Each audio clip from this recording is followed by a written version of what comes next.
Assalamualaikum warahmatullahi wabarakatuh. Perkenalkan, nama saya Rahmatia Saridi. Saya dari kelas B6 Program Studi Pendidikan Guru Sekolah Dasar Fakultas Keguruan dan Ilmu Pendidikan. Baiklah, di sini saya akan membacakan resume mata kuliah Perspektif Global dari kelompok 1 sampai kelompok 4. Baiklah, saya akan membacakan materi kelompok 1, yaitu menganalisis dampak globalisasi. Jadi, globalisasi telah mendorong pertumbuhan ekonomi di banyak negara, terutama di negara-negara berkembang. Hal ini terjadi melalui peningkatan perdagangan internasional, investasi asing langsung, dan transfer teknologi. Namun, dampaknya tidak merata, dengan beberapa negara mengalami ketimpangan ekonomi yang lebih besar. Menganalisis dampak globalisasi dari perspektif global berarti mempelajari dan mengevaluasi konsekuensi globalisasi terhadap berbagai aspek kehidupan di seluruh dunia.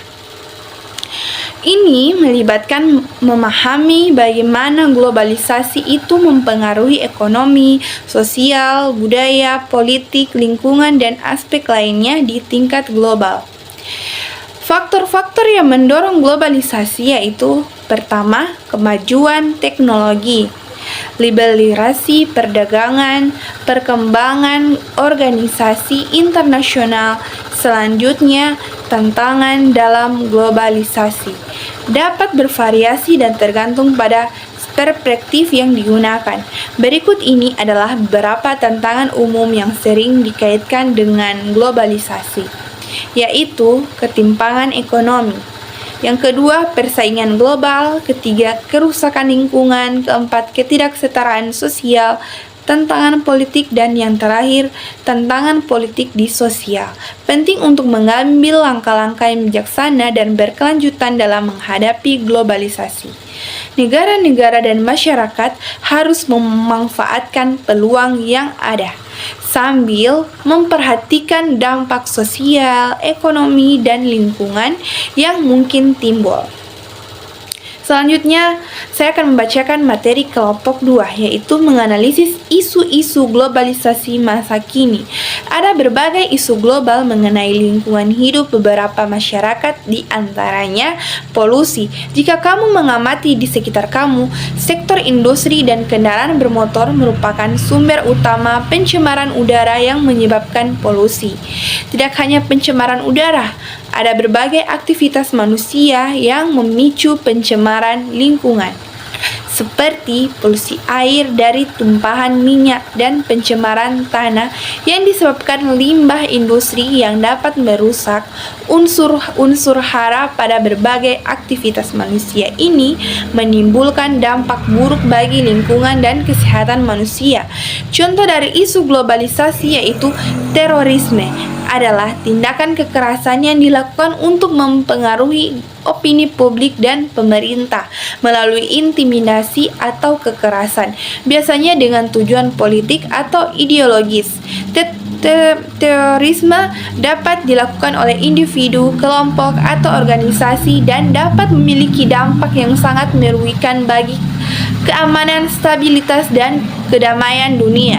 Tindakan ini juga diperkuat dengan maraknya paham radikalisme yang berkembang yang tidak menerima perbedaan baik itu agama, ekonomi, dan juga politik di negara kawasan Amerika misalnya. Antel narkoba yang terus melakukan teror kepada masyarakat dan petugas agar dapat melancarkan aksinya mengedarkan narkoba. Sementara di Jepang dikenal Yakuza dan di Italia adalah mafia. Organisasi-organisasi tersebut ditakuti oleh masyarakat karena melakukan aksi teror untuk kegiatan bisnis ilegal mereka.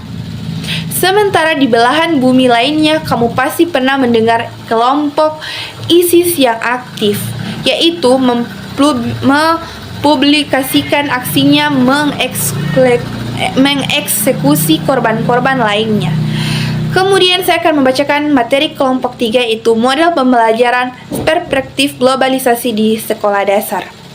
Dari model pembelajaran dengan perspektif global di sekolah dasar adalah menciptakan menciptakan lingkungan pendidikan yang mendukung pemahaman peserta didik tentang dinamika dunia secara luas dengan menanamkan nilai-nilai kewarganegaraan global, kerjasama lintas budaya, dan pemahaman isu-isu global. Model ini bertujuan membekali peserta didik dengan keterampilan dan pengetahuan yang relevan, dapat menghadapi tantangan masa dalam melalui masa depan. Melalui integrasi bahasa asing, teknologi, dan kolaborasi internasional, peserta didik diharapkan dapat menjadi warga global yang sadar, responsif, dan berkontribusi positif dalam skala global atau di dalam dunia. Dengan demikian, model ini dapat hanya memberikan landasan akademis, tetapi juga membantu karakter peserta didik untuk menjadi bagian yang aktif dan peduli dalam masyarakat global. Model pembelajaran perspektif global di sekolah dasar memiliki manfaat yang signifikan dalam membantu peserta didik memahami isu-isu global, menghargai keberagaman budaya, dan mengembangkan keterampilan berpikir kritis yang diperlukan untuk sukses di dunia yang semakin terhubung. Implementasi model ini dapat menghadapi sejumlah tantangan termasuk keterbatasan sumber daya, kurikulum yang padat, dan kebutuhan untuk mendidik guru tentang isu-isu global.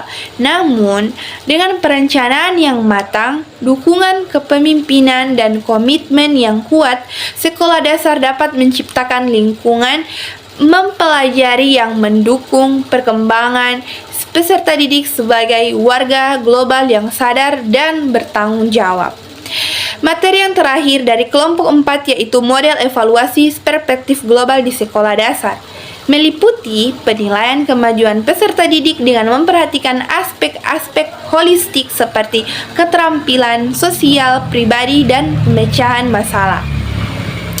Pendekatan ini tidak hanya fokus pada pencapaian akademis, tetapi juga memperhitungkan perkembangan anak secara menyeluruh. Dengan pertimbangan aspek-aspek ini, model evaluasi perspektif global berusaha memberikan gambaran yang lebih lengkap tentang kemajuan dan perkembangan peserta didik di tingkat dasar.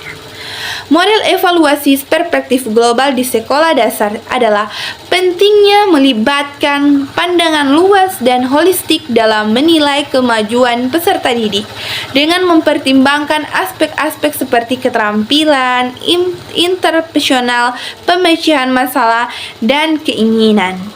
Pendekatan evaluasi ini dapat memberikan gambaran yang lebih komprehensif tentang perkembangan anak di sekolah dasar.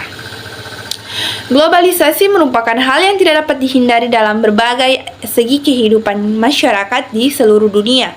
Mata kuliah perspektif global diperkenalkan dan menjadi mata kuliah yang sangat populer karena berkaitan dengan proses globalisasi yang mulai berkembang saat ini. Mata kuliah perspektif global membuka wawasan untuk memahami dunia dan seisinya, sehingga menumbuhkan kesadaran bahwa dunia yang begitu kompleks dan luas ini dapat menjadi sempit dan sederhana disebabkan oleh kemajuan ilmu, pengetahuan, dan teknologi atau yang disebut dengan iptek. Perspektif global sangat penting bagi pendidik mengingat bahwa kita sedang memasuki era globalisasi dan keterbukaan. Tanpa memahami dunia ini, mungkin kita tersesat oleh arus globalisasi yang begitu deras. Agar kita mampu memanfaatkan dunia ini bagi kesejahteraan manusia, maka kita harus memahami dunia. Dengan demikian, cara pandang kita yang mungkin sempit selama ini harus berubah menjadi cara pandang yang lebih luas dan global. Artinya, segala sesuatu peristiwa dan masalah harus dipandang dari sudut kepentingan global. Terima kasih, itulah resume dari kelompok 1 sampai kelompok 4. Mohon maaf bila ada salah. Wassalamualaikum warahmatullahi wabarakatuh.